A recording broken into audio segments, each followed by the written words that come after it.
আজকে তৈরি করব মিষ্টি কুমড়ো দিয়ে সম্পূর্ণ নিরামিষ একটা রেসিপি, যেটা এখন প্রায় হারিয়ে গেছে বললেই হয়।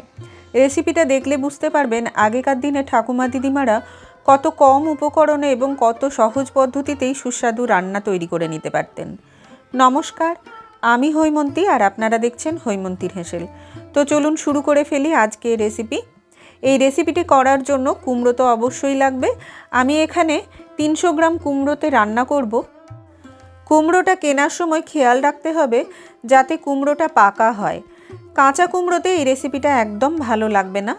কুমড়োটা হয় পাকা হতে হবে, অথবা ঠিক এরকম আধ পাকা হলেও খেতে কিন্তু খুব ভালো হবে। কুমড়োটার খোসা ছাড়িয়ে একটা গ্রেটারের সাহায্যে গ্রেট করে নিচ্ছি। সমস্ত কুমড়োটা গ্রেট করা হয়েছে, দেখুন ঠিক এরকম হবে। মোটামুটি 3 টেবিল চামচ মতো নারকেল কোড়া নিয়ে অল্প একটু জল দিয়ে একটা মিহি পেস্ট বানিয়ে নিয়েছি। রান্নাটা করে নেওয়ার জন্য 2 চামচ সর্ষের তেল গরম করতে দিয়ে তাতে ফোড়নে দিলাম একটা শুকনো লঙ্কা, একটা তেজপাতা আর হাফ চামচ গোটা মেথি। একটুখানি ভেজে নেব। এই ভাজার সময় খেয়াল রাখতে হবে যেন ফোড়নটা পুড়ে না যায়, তাহলে কিন্তু রান্নার টেস্টটা একদম নষ্ট হয়ে যাবে। এরপর গ্রেট করে রাখা কুমড়োটা দিয়ে দিচ্ছি। কুমড়োটা দেওয়ার পর মিনিট 2 মতো মিডিয়াম হিটে ভেজে নেব। এখন এর মধ্যে সামান্য একটু হলুদ দিয়ে আরও 2 মিনিট মতো ভেজে নিচ্ছি। এই রান্নাটা কিন্তু আগেকার দিনে পুরোটাই ঘিয়ে তৈরি করা হতো, কিন্তু সময় উপযোগী করার জন্য আমি এখন সর্ষের তেলে রান্নাটা করছি। বেটে রাখা নারকেলটা দিয়ে আরও 2 মিনিট মতো ভেজে নিচ্ছি। এই রেসিপিটা দেখলে বুঝতে পারবেন আগেকার দিনে ঠাকুমা দিদিমারা কত সহজভাবে সুস্বাদু রান্না তৈরি করতেন। একটা মশলা তৈরি করে নেব। এর জন্য হাফ চামচ করে গোলমরিচ গুঁড়ো, জিরের গুঁড়ো আর ধনের গুঁড়ো 2 চামচ জল দিয়ে একটা পেস্ট বানিয়ে নিচ্ছি। আপনারা চাইলে এগুলো গোটা নিয়ে শিলে বেটে নিতে পারেন। এরপর এই মশলাটা এই কুমড়োর মধ্যে দিয়ে দেব। দিয়ে দিচ্ছি হাফ চামচ মতো আদা বাটা, স্বাদ মতো নুন দিয়ে দিলাম। আমি কিন্তু এখানে কোনো রকম চিনি ব্যবহার করব না। নারকেল যেহেতু দেওয়া আছে তাই এটা কিন্তু হালকা মিষ্টি হয়ে যাবে, তবে আপনারা যদি চান একটুখানি চিনি ব্যবহার করতে পারেন। মশলাটা দেওয়ার পর একটুখানি ভালো করে কষিয়ে নিচ্ছি।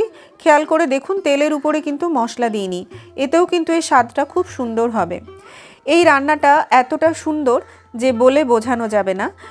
আজকের রেসিপিটা যদি আপনাদের ভালো লাগে তাহলে অবশ্যই একটা লাইক করার আর অবশ্যই শেয়ার করার অনুরোধ করব। পুরনো দিনের হারিয়ে যাওয়া রেসিপিগুলো যাতে আপনাদের মাধ্যমে ছড়িয়ে পড়ে এবং আবার নতুন করে বেঁচে ওঠে। ভাজা হয়ে যাওয়ার পর 2 মিনিট ঢেকে দিয়ে রান্না করে নিয়েছি। যেহেতু কোড়ানো আছে তাই কুমড়োটা সেদ্ধ হতে সময় লাগবে না। এখন অল্প একটু সর 2 চামচ দুধের মধ্যে গুলে দিয়ে দিলাম, আর দিলাম একটুখানি গরম মশলার গুঁড়ো আর হাফ চামচ মতো ঘি। পুরো রান্নাটা ঘি দিয়ে করা হয়, কিন্তু আমি পুরো রান্নাটাই না দিয়ে অল্প একটু ঘি দিয়ে দিলাম।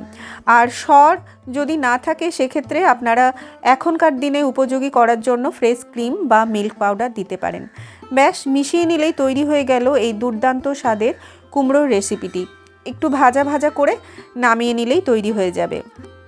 গরম ভাতের সাথে গরম গরম পরিবেশন করলে খেতে ভীষণ ভালো লাগে। এই রেসিপিটা কিন্তু ভোগেও ঠাকুরকে নিবেদন করা যায়। বন্ধুরা, আজকের রেসিপিটা কেমন লাগলো কমেন্টের মাধ্যমে আমাকে অবশ্যই জানাবেন। আপনাদের মূল্যবান মতামত আমাকে নতুন নতুন রেসিপি দিতে উৎসাহিত করে। তাহলে দেখা হচ্ছে নতুন আরও একটি পর্বে। ভালো থাকবেন, সুস্থ থাকবেন। ধন্যবাদ।